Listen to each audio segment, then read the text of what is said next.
Welcome back to our Scottish Hockey Heritage interviews with Alan Veitch. You join us for episode 4, Future Plans. Alan, what are the plans and the upcoming events and projects for the Scottish Hockey Heritage? Well, one of our things we want to do, we do need to try and involve more people, and that's not just people to go away and research stuff. We need someone to look after the website and perhaps develop the website. So someone with a wee bit of IT background, doesn't have to be full-on IT development, but a little bit of background in IT would help. We do need someone on social media because we're lacking that activity in the group, and we would like to have, if Scottish Hockey can help us here, it'd be good to have our own social media streams. We can have it, we can mention and tell the hockey followers what we're up to. It's like a digital media type bod. Yes, it's digital type bod, but just help with a bit of communication. And this is what we're up to. This is the latest thing we've got on the go. Or can you help with this? Can you help with that? So that's the sort of things we need. So in terms of who might be looking to get involved, are we talking about starting from a young student type and a bit ambitious, looking to get a bit on the CV, or all the way up to someone who's retired and has some experience? I think it's a bit of both, maybe, or just someone. I think a youngster who might just want to get us up and running, give us a bit of guidance, and get us going. On the other hand, if it's a retiree and they've done a little bit of this and they know what to do, so it's not hours and hours of work. I'm not expecting anyone to do that. Just now and again, maybe an hour or two here and there, maybe once a week, maybe once a month even. It's not big stuff, but we just don't have that platform, and it's slightly hold us back a little bit because we just can't reach out to and I see it as a way of getting more people involved. We have recently we started to within the group to try and involve the districts. Excuse me. That's the local leagues in hockey. Yes, the district. So that's the East District, Midlands, the North, the West, and we're floating the idea of having a district heritage officer. So they would go out and try and gather up some of the more local histories, etc. So that's an idea it's been floated at the moment.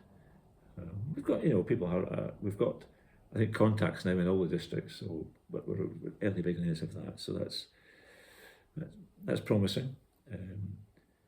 Just going back to, I've been mentioning earlier about the international records. Once that's done, I want to get them into a book, so they don't get lost. And obviously the book will be available for people to get hold of, and we'll put copies of the book in the National Library and various archive areas. Another stream of work is we haven't really started yet, is to gather up records on umpires. All the Scottish people who have umpired internationals, would be good to get that one down. Killy Dunn of FH umpires would love a bit of that, I think. Yes, The Canadian Hockey umpiring celebrity. Yeah. Another things we want to look at is, we've mentioned all histories in earlier broadcasts, photographs, international photographs from all the eras. We've got a fairly few, we've got a few golden oldies from 100 years ago, but inevitably we haven't got much since then. So, and there's been lots of photographs taken. There's photographers been out there in recent years taking photographs of international sides and stuff. We're good to get some of those collected up and kept in our archives. And I think club histories. I think we need to try to get the clubs involved. We don't really know much about clubs, and the clubs to me are the bedrock of the game, and as in all sports. So I think. Well, hockey is trying to focus on the powers that be within hockey are trying to focus on international hockey, but I agree with you. The bedrock of any healthy sport is a domestic. Yes, and we don't. You're not getting international players without a sound club structure and a sound base, and And there are many clubs out there now which are 50, 75, 100 years old, but we don't really know who they are and what they've been doing to celebrate these milestones, if anything. They might not be aware of when they were officially formed, and we would try and help them with that and get a bit of information about them. So that's the. So if people did want to get involved, or even simply have some documentation they wanted to share, how could they contact you and Scottish Hockey Heritage? Yeah, again, it's great to go onto our website. Our contact details are there. What is the website address? Of course, it's scottishhockeyheritage.org, hyphens in between the words. Information's there. I'd love to hear from you. And I would like to just mention one other project which is getting going. Well, it's happening this year. Back in 1975, what was then the International Federation of Women's Hockey Association held their conference in Edinburgh. This was an event was held about every 3 years or so, starting back in the 1930s. So Edinburgh hosted that in 1975. And it was really a tournament. It was a gathering of many countries, and as a tournament was played over the years. But Edinburgh actually got the official title of World Championships as the first World Championships, and that took place at Meadowbank for the opening and closing games, and most of the matches were then played at Peffermill. There was around about 20 international teams came here, including a Great Britain on the 23 side. So that event happened in 1975, and I say obviously 50 years on. So Evelyn Raystrick, who was on the organising committee then, is rounding up some of the committee from that event, and we're also going to get along the Scotland team from that event. So we're trying to, and then we're going to have a special event at Peffermill in July.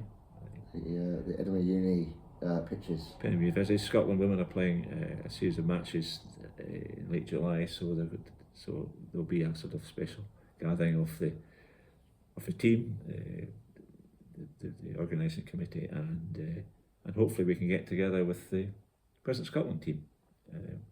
We'll be playing on that day, and we can get the two to meet together. So that's the sort of thing. I think it's quite a very interesting project coming up this year. What are the plans around the Scottish Hockey Museum, and what is the purpose behind this? Yeah, well, I think if you've ever seen or read about the Hockey Museum down in Woking, England, in England, it's a fantastic place. They've been at it for many years, but they've got an incredible collection now of hockey artefacts, records, photographs, memorabilia, you name it, it's there. Can we replicate that in Scotland? It'd be a nice idea. It would never be as grand as that, but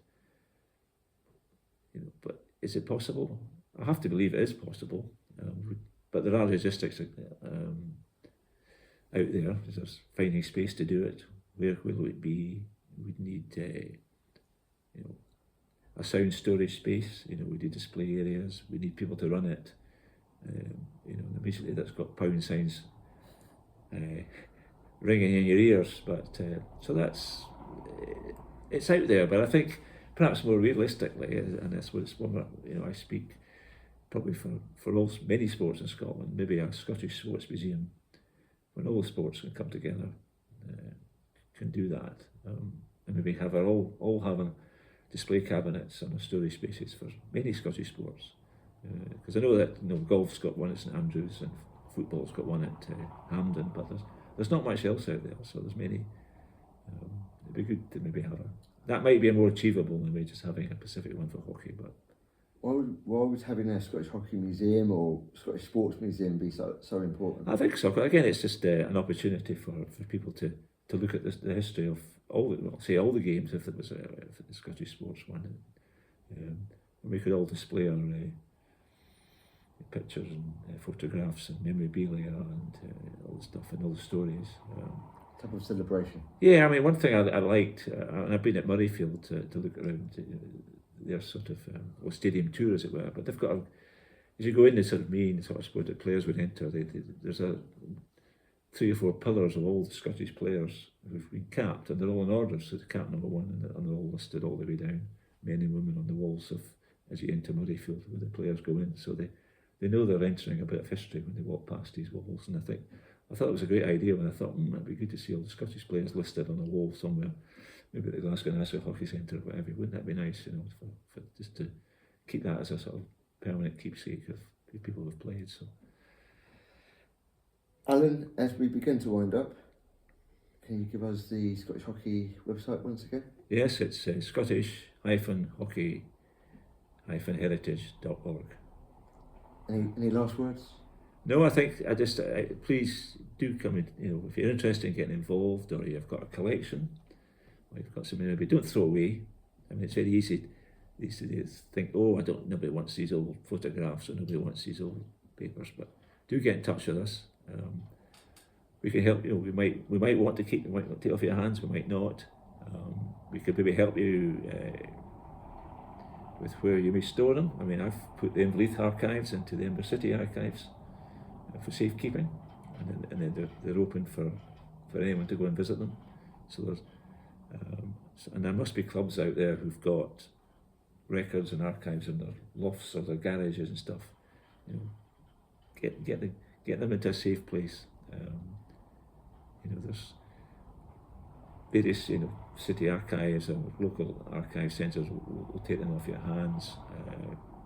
Maybe some of the universities might take them off your hands as well. So don't just let them just rot away. To get your hands on them and get in touch with us again at the Scottish.hockey.heritage.org website. Our email address is the hyphens, yes. Not the dots. Not the dots, sorry, the hyphens. Alan, thanks so much. Thank you, Theo. Nice to chat to you today. Thank you.